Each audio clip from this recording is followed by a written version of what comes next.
Kaafiye Mobile Clinic.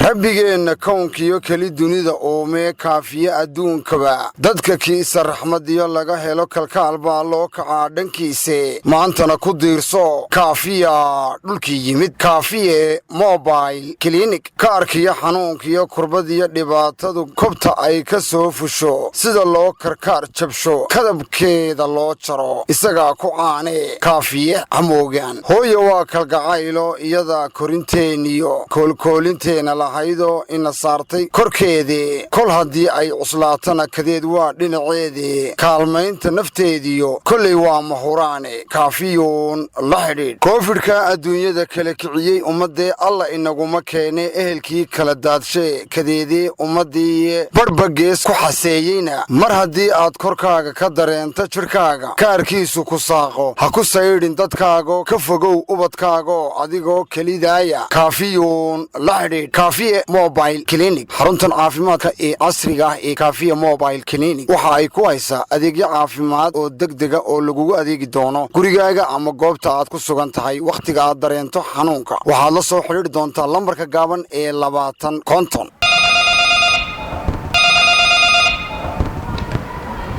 Hello, assalamu alaykum. Walaal ku soo dhaw Kaafiye Mobile Clinic ha. Hay walaal maxaad u baahneed? walaal ها waan gelin karnaa qof weyn ka takaado haysan miyaa waan ku sameeynaa walaal ka tatar waan ku gelinaa ha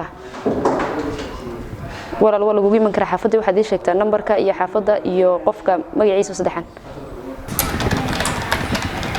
hay walaal waa si fiican imka lagu iimanaya qof nurse ku soo dirnaa ku dhameeya hawshaada telefoonku mad ka qaba numberkaaga soo siinana adaa mudan